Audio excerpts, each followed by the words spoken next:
Off Script with Super E recommends listener discretion as these real but sometimes uncensored stories can be filled with mature content.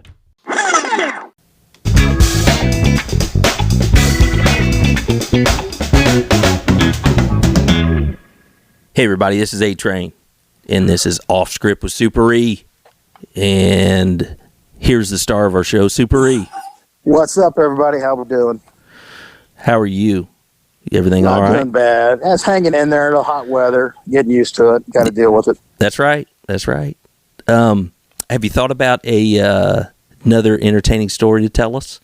Well, with all this hot weather, this harkened me back to a time about 25 years ago in the middle of the summer when it was super hot out. And we had to have a little run-in with somebody who had been sweating profusely in the heat and not bathing. Okay, what? What? Well, explain. Well, when I was on this district level vice narcotics back in about 1995 or 6. Remember, these were different times. This is 1996. That's what, 25, 26 years ago. Yeah. Well, it was an extremely, very hot day, and me and my partners. I had my one old partner, the old school. I mean, he was old school. The mascots were dinosaurs. That's how old school he was. Yeah, that's old. Yes, and then we had my other partner. We called him Mac Daddy. He was a little quiet, reserved guy. Yeah. He was kind of a non-smart alecky Richard Dreyfuss. That's what he looked like. Glasses, everything. No, you got it. Mac was Mac Richard Daddy. Dreyfuss. Yes. That is good. Yeah. Mac was a nice guy. I liked him a lot. Unbelievably nice guy. Yes. He was very mild-mannered unless you became a threat. Then better look out. Right. But he was very mild-mannered, very soft-spoken. And so we had my old partner, God rest his soul, he has now passed on. Right. Jim, he was... Yeah. He looked like he might be an insurance man because he was bald-headed, tall and lanky, and he wore glasses. But he was an unbelievable rascal. It's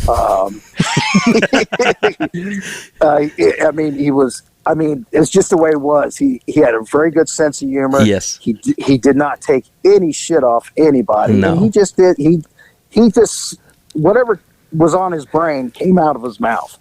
Yes, it did. And he didn't pull any punches. Right.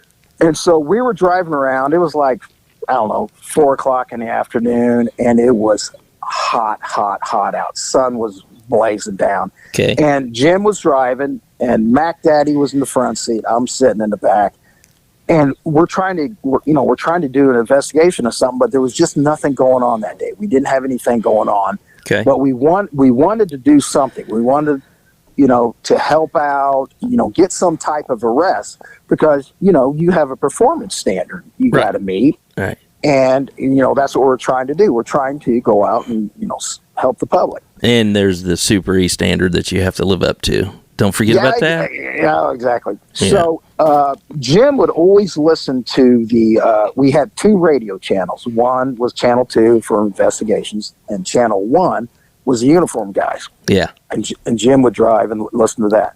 Well, he heard a couple uniform cars got a run for a female dressed only in a tube top, very short shorts, which were like Daisy Dukes, running in and out of traffic at this busy intersection there on the south side.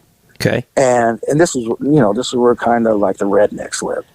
And I was like, that description, she sounds like Vicki, the wall head. And I'll explain about that. Okay. Back in the day, another drug or not even a drug, but something that people abused was toluene. And what that is basically paint thinner. Yes. They were huffers. Huffers.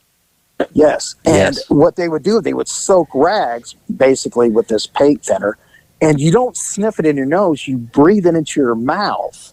And so it immediately hits your lungs, and it fucks you up. Yeah. These people would get so addicted to that, they would eat I heard him talk about how they would eat their cereal. They'd take a spoonful of Frosted Flakes, and then they'd chew on that, and then they would take a huff of their glue rag. Okay, what did that do? Eating, you're just saying they were so addicted to it that they would huff as they were eating. I get it. They were so addicted they couldn't even finish their Frosted Flakes. Yes, they had to huff in between bites. Right, and so this was frying their brain. And I said, that description sounds like Vicki, because I had experience with Vicki before where she would wander around what we call the hot dog stand, where the main prostitutes were. Hot dog stand. She was high as a kite on this tollywall. Okay. And she would wander around. So I think I had arrested her before a couple times. Well, I said, hey, Jim, that sounds like Vicki. So Jim gets on the radio and goes, control, disregard those uniform cars. We'll take care of it. We was hoping to get some type of an arrest out of it if she was breaking the law. Yeah. Because, again, she's disrupting traffic, running in and out of cars, hollering at people. So that was the complaint that got called in. Yeah. Got it. So we said, we will take this. Got it. So Jim was hoping to get her with her toluene rag, her glue rag, as we call it. Right. And then that you get that, the rest could be possession of paraphernalia, intoxication. Public intoxication. So that was considered paraphernalia. The huffers, if they had that. Yes. Paraphernalia to be intoxicated. Okay. So that would have been a charge, and also being intoxicated. Yeah. Wandering around the street. Right. So we get to the scene, and sure enough, there she is. Okay. Vicki, she's running around. She is unbelievably sweaty, dirty, and her tube top is just dripping, and she's running and hollering at people. She's going to get injured, and so we stop the car, and Jim gets out and goes, Vicki, get your ass out of the street, get over here. And so she's like, what the hell's going on? And then there's a parking lot right there. We pull in there, and he goes and escorts her over to our car. Okay. And now he starts to talk to her. What are you doing? And she smells so bad. Okay. It was like she was trapped in a sauna on a tuna boat. She stunk so bad. Oh my God. And so Jim starts talking to her. Where's your glue rag at? I could tell you're high on glue. Where's your glue rag at? Well, Vicki, she wasn't putting up with it, Jim shit. She looks at him and goes, fuck you, you old bald-headed, four-eyed fucker.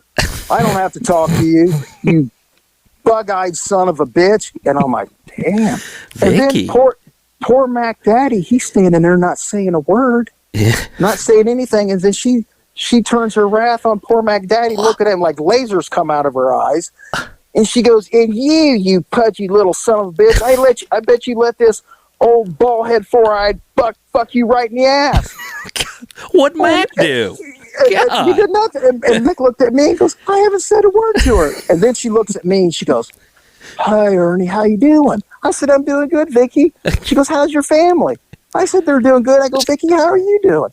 She goes, I'm doing pretty good right now, except for this bald-headed, four-eyed motherfucker and his little fat friend he fucks in the ass for fucking with me. So and Mac again's like, I still haven't said anything. So she's just unleashing on Jim and Mac and just thinks you're her best friend. Yeah, I'm like, she's being real nice and polite to me. Yeah. And then, okay, Jim, he can't take any more of this shit. He goes, where's your glue rag at? I know you got one. She goes, I ain't got no fucking glue rag, you son of a bitch. He goes, I know you got one on you. You're high as fuck.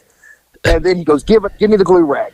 Well, there's really like no place she could put it because, of course, the pockets are turned out on her Daisy Dukes. Yeah. And her tube top's all droopy and everything, so she couldn't hide anything in there. Yeah. But she's got a glue rag on her because she smells like, a Glidden paint factory. Okay. And besides smelling like paint, she also smells like, BO, sweat, and a hog farm. And so Words goes, give me the glue rag. He goes, well, you're under arrest for being public intoxicated. She goes, fuck you, no, I'm not. So then they start running around the car. Okay. Jim's chasing her around the car. Fuck you, get in the car. That kind of thing. He finally catches her. Yeah. Gets the cuffs on her, and she's still screaming. And then Words goes, oh my God, you smell so bad. I can't put you in my car. You stink. She goes, fuck you, I don't stink. And I'm not saying nothing because I don't want her to turn her wrath on me. Right, and Mac's still quiet. And he hadn't said a word. He's not saying a word. Yeah. And so Jim, he finds a couple of trash bags in the trunk of his car. He puts them on the seat. She's going to be sitting in the back seat right behind him. So the whole time she's going, you can't do this, you bald-headed fuck, you and your little fat friend. Why don't you just go fuck him in the ass and leave me alone? He stuffs her in the back car. And so I said, Jim, I'll sit back here with Vicki. So she's screaming at Jim and Mac the whole time. You sons of bitches, you no good sons of cocksucking bastard, blah, blah, blah. Finally, she stops, and she just stops, and her eyes get real big. Yeah. And she slowly turns to me, and she goes, Ernie, my pussy's on fire. And I go, Vicki, is that glue rag up inside you? Yes, it is, and it's burning the shit out of me. Get this out of me. Vicki. So we had to stop the car, uncuff her, and she had to dig down into her pants, and she pulled out this big glue rag that was all gooey. And Jim's like, holy shit. He gets it's like you know how when you're looking through fire you see the it's like fumes are coming up. Yeah, that's the way it looked. He's like, so he had to pick up this glue rag that is now tainted and defiled, and he put it in an evidence bag, and we put her back in the car and took her off to jail. The whole time she's screaming at them two guys, and she would look at me and she goes, I hope everything's going good for you, detective. I go, Vicki, things aren't going good. Well, I'm glad they're going good for you, but I hope your piece of shit partner eats shit and dies. And then Mac is going, I still haven't said anything to her. Poor Mac. Poor Mac Daddy. Well, Jim asked for that rag, didn't he?